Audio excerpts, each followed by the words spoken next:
I built my father's company from scratch into a $150 million empire. At the big meeting, he gave my CEO seat to my college dropout cousin and said he earned it more. I didn't argue. I walked out and made one silent move. 10 days later, they were at my door begging. I smiled, made a call, and 5 minutes later, they lost everything. If you would have asked me 5 years ago where I saw myself, I would have said, right where I belong, at the top of Lawson Realty. I believed in hard work. I believed in loyalty. And I believed that if you poured everything you had into something, it would pay off.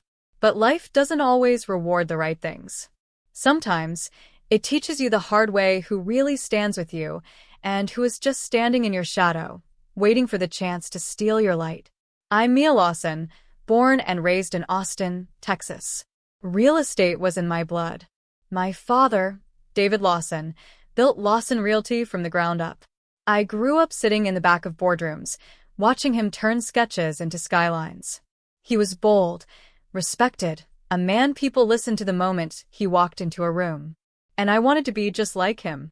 By the time I was 22, I had a degree in business and had joined the company full-time. I didn't want any special treatment. I started small, leasing commercial space, running field visits, reviewing contracts till late at night. I learned every corner of the business. And as the years went by, I earned my place. I brought in my first seven-figure deal at 25.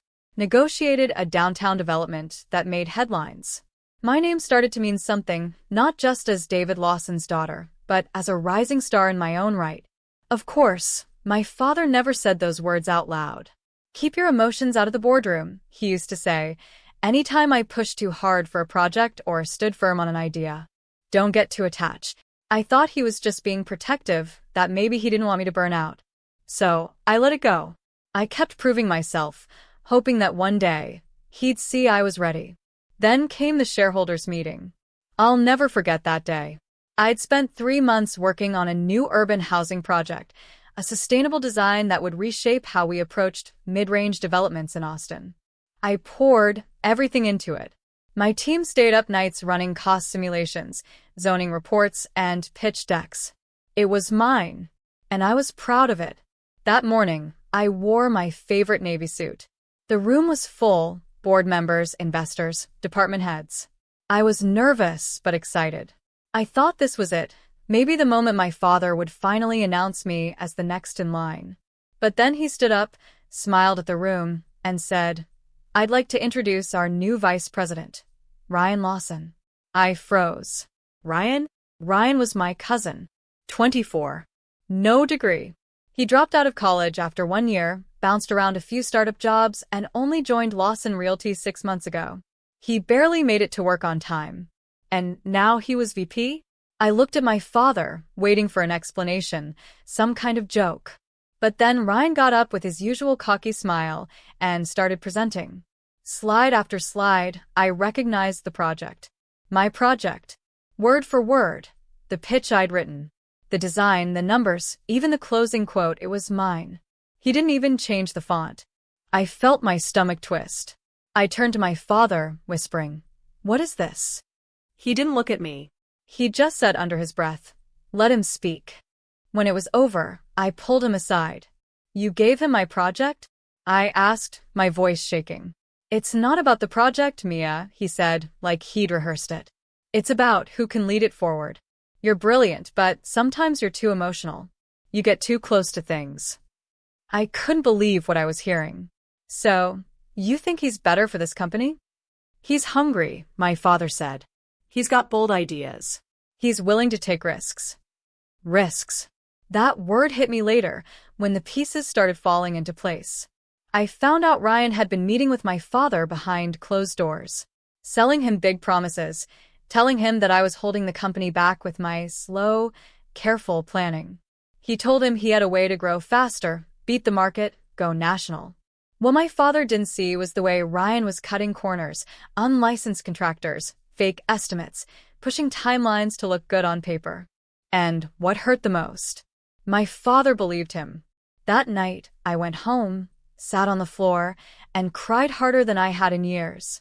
Not because I lost a promotion, but because I finally saw my place in my father's eyes. Not as a leader, not as a partner, but as someone who was just good enough to be used. I wanted to scream. I wanted to fight back, but I didn't. Instead, I packed my things the next morning, walked into the office, and handed in my resignation.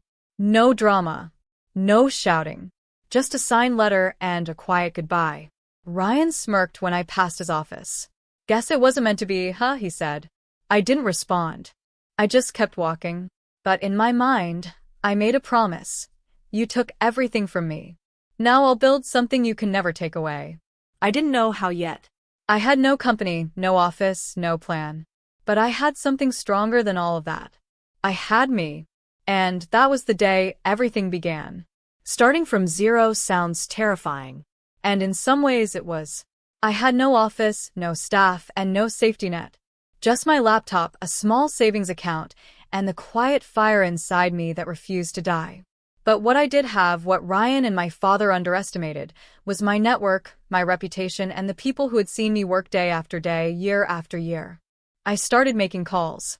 Not the loud, desperate kind. Just quiet, steady conversations. I reached out to old clients, past investors, architects, consultants, even former colleagues from Lawson Realty who'd left years ago. I didn't speak badly about the company or my family, not once. I just told them I was starting something new, something better, and that I was doing it on my own terms. Surprisingly, most people didn't ask why I left. They already knew. One investor, Olivia Chin, had partnered with us on a downtown commercial project 2 years earlier. She was sharp, always 3 steps ahead. When I told her I was launching a firm, she said, "I was wondering how long it would take you. Send me your pitch." Within 2 weeks, I had 3 serious backers. Within a month, I had a name, Vision Rise Properties. And somehow, that name felt like everything I had become, clear vision, rising from the ashes. It felt right. I rented a small workspace in East Austin. Nothing fancy. Just a desk, a whiteboard, and a lot of coffee. I hired a young assistant, Jasmine, who had interned under me at Lawson. She was smart, hungry, and honest. That's all I needed. The first deal we landed was a residential block that Lawson Realty had passed on the year before. Ryan said it was too small to matter. I knew better. With the right design and marketing, it was a hidden gem. We closed the deal in under 6 weeks. That was the first domino. As the months passed, we kept growing. Carefully. Strategically. I wasn't chasing headlines. I was chasing results. I didn't need to be the biggest. I just wanted to be the best.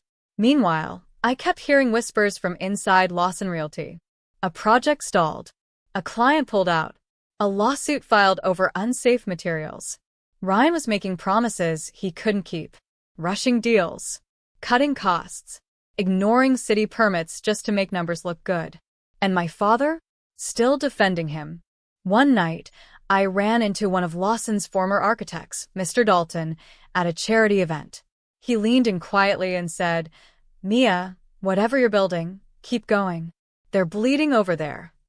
I nodded, but I didn't smile. I didn't feel proud. Just focused. Then came the Midtown Tower debacle. It was a massive commercial project Ryan had pushed through in record time, way too fast. He'd used a contractor with a history of violations, skipped a few inspections, and ignored early warnings about foundation issues. When the structure failed a safety audit, the city halted construction immediately. Lawsuits followed. Investors pulled funding. And for the first time, Lawson Realty's name was splashed across the news, in a bad way. I remember watching the segment on TV. My father stood outside the unfinished building, giving a press statement, blaming unforeseen technical delays. He looked older, tired, not the man I grew up admiring. And Ryan? Nowhere to be seen. Within days, my phone started ringing.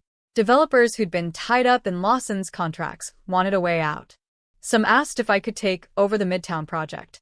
Others wanted new homes for their investments. I didn't say yes to everything. I said yes to the right things. And as Vision Rise stepped in and started turning those deals around, something began to shift. People were talking. Real estate blogs featured our success stories. Local business magazines started calling me the quiet powerhouse. Even clients who had ignored me before were now asking for meetings. And inside, I was changing too. I wasn't angry anymore. I was focused, grounded. I made decisions carefully, but confidently. I treated my team like partners, not pawns. Every win felt earned. Every mistake became a lesson. One afternoon, while reviewing blueprints with our lead designer, I got a message from Jasmine. "You might want to see this." It was an email thread between two former Lawson Realty clients. One of them had written, "We should have stuck with Mia. She was the real brain behind their operation." I stared at the words for a long time, not for validation, but for truth. That night, I sat alone in the office, lights dim, soft jazz playing in the background. I thought about everything: the betrayal, the stolen project, the humiliation in that boardroom. And now, the quiet victories. It hadn't been easy. There were sleepless nights, financial scares, and moments when I doubted everything. But I'd built something real, something mine. Just as I was getting ready to leave, Jasmine poked her head in. "There's a new invite in your inbox," she said, grinning. "Austin Real Estate Summit. They want you as the keynote speaker." I blinked. "Me?" She nodded.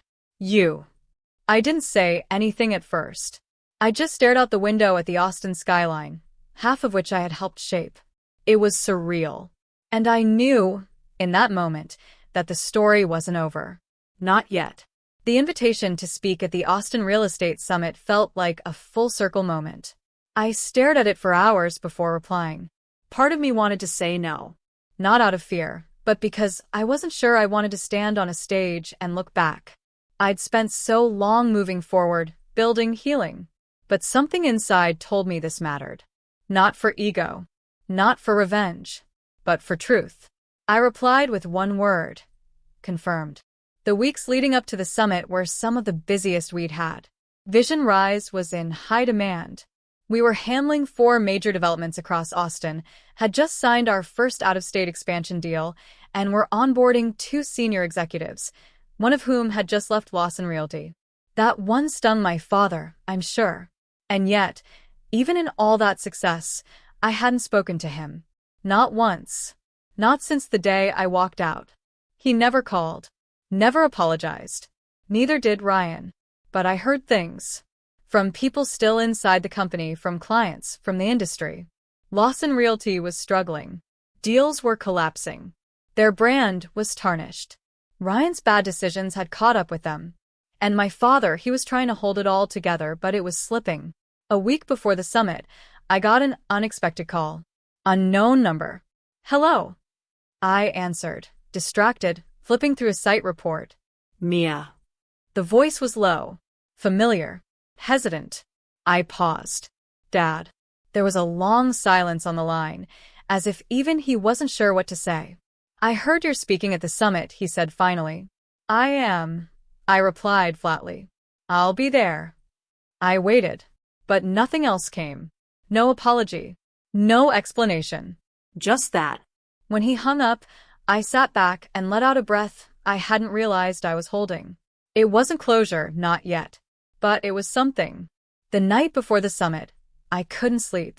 I lay in bed staring at the ceiling, going over my speech again and again in my head. But it wasn't the words that kept me awake. It was everything behind them. The years of being overlooked, the stolen credit, the cold dismissal, and the journey that brought me here, without shortcuts, without cheating, without selling out. The next morning, I stood in front of my closet longer than necessary. I didn't want to wear anything flashy, just something that felt like me. I chose a soft gray suit, clean lines, no fuss. Power in simplicity. Walking into the summit was surreal. The hotel ballroom was packed. Developers, investors, media, some of the most influential people in Texas real estate. A few heads turned as I entered. I heard whispers, some smiles, some surprised looks. I kept walking, and then I saw them, my father and Ryan, seated at one of the back tables. My father looked tired, older than I remembered. Ryan was staring at his phone, avoiding eye contact. I didn't break my stride. When the host introduced me, I stepped onto the stage, heart pounding. But once I reached the podium, everything else faded. It was just me. And the truth. I want to tell you a story, I began, about a woman who spent years building something, only to have it taken from her. Not by strangers, but by family. The room was silent. This woman worked hard, earned her place. But when it was time for her to lead, she was told she was too emotional. And her ideas? They were handed to someone else, someone who hadn't earned them. I didn't say names. I didn't need to. But instead of breaking, she walked away. And she built something better. From scratch. She didn't take shortcuts. She didn't chase revenge. She chased purpose. And today, that woman stands before you, not as a victim of betrayal, but as a builder of vision. I paused, scanning the crowd. My father was still. Ryan looked down. I'm not here to gloat, I continued. I'm here to remind you that integrity matters. Leadership isn't about ego or family ties. It's about showing up every single day and doing the work, no matter who's watching. The applause started slowly. Then it grew. Standing. Loud. Real. Afterward, people came up to shake my hand, congratulate me, ask for meetings.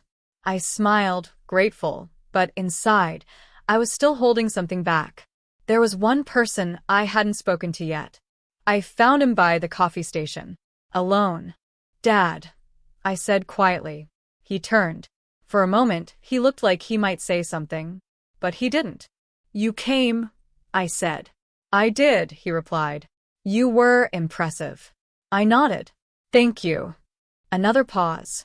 I made mistakes, Mia, he said, his voice rough. I didn't see what I should have seen.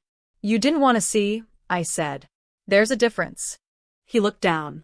I trusted the wrong person. I didn't say anything. The silence between us said enough. I'm sorry, he added, for everything. It wasn't perfect. It wasn't everything I needed, but it was a start. I hope you find a way to fix what's left, I said. But I'm not coming back. He nodded. I know. As I walked away, I felt a weight lift. Not because he apologized, but because I no longer needed him to. The summit was a victory, yes. But it was also a release. I wasn't chasing approval anymore. I wasn't proving anything. I was just living the life I built. And I wasn't done yet. After the summit, something changed in me. Not on the outside. I was still running projects, sitting in planning meetings, dealing with contractors and investors. But inside, I felt lighter. As if all the weight I'd been carrying since that day in the boardroom finally fell away. For the first time in a long time, I wasn't fueled by anger or the need to prove anything. I had already proven it. Not just to them, but to myself. Vision Rise continued to grow, faster than I expected. We opened a second office in Dallas, started planning developments outside of Texas, and partnered with firms I used to only read about in magazines. I had built a team that felt more like a family than the one I was born into, loyal, driven, honest. They didn't follow me because of my name. They followed me because they believed in what we were doing. That meant more than I can ever explain. I wish I could say my father and I rebuilt our relationship, but the truth is, it stayed distant. We spoke once or twice after the summit, mostly about business. Cordial, careful conversations. He was no longer angry, just quiet, worn down. Lawson Realty had become a shadow of what it once was. The damage Ryan caused couldn't be undone easily. And Ryan? He disappeared from the company altogether. Rumor had it he moved to Miami, tried launching some kind of digital startup. I didn't care enough to find out the details. I had no space left in my life for people like him. Whatever he was doing, I hoped he learned something, but that was no longer my concern. What mattered now was the future. My future. And the people who believed in it. One of the projects I'm most proud of wasn't the biggest or the most profitable.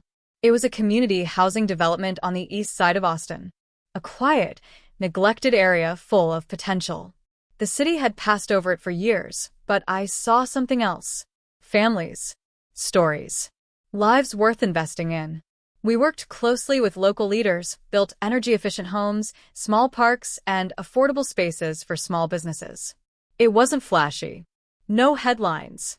But the day we cut the ribbon and handed over the first keys to a single mother of 3 who cried in my arms, that day meant more than any award. That's what real leadership looks like. Not just buildings and numbers, but impact. Change. Purpose. Sometimes I get asked if I regret leaving Lawson Realty. If I ever wish things had gone differently. And I always say no. Because if I had stayed, I never would have become who I am.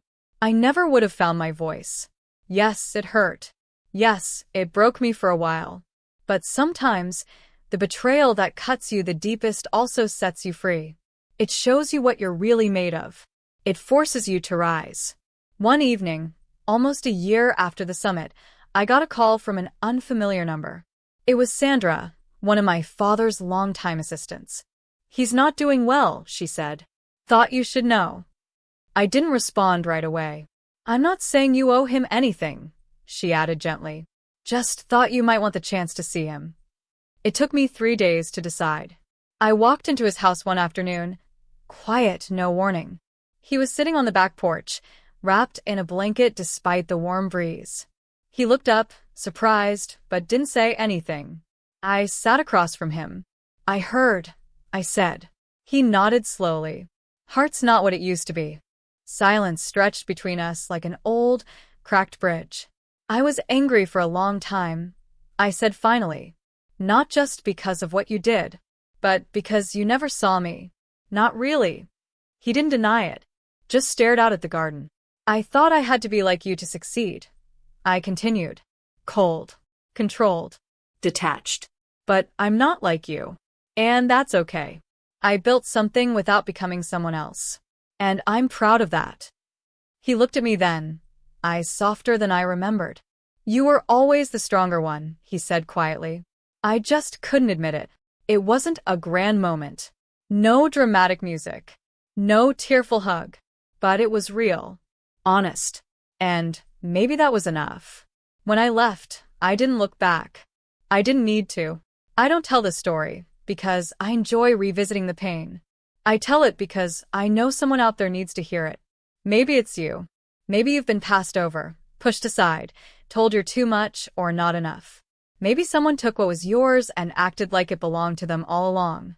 If that's you, I want you to know this. You are not broken. You are not defeated. You are just beginning. Sometimes, the people we expect the most from disappoint us. Sometimes, family isn't who you thought they'd be. But that doesn't mean you stop. That doesn't mean you give up. It means you rebuild. You rise. You turn the betrayal into your blueprint. That's what I did. And now, every time I walk past a building with the Vision Rise name on it, every time I see a family move into one of our homes, every time I sit in a meeting and know I'm there because I earned it, I smile. Because I didn't just survive betrayal. I became something greater because of it. And that's a story no one can steal from me.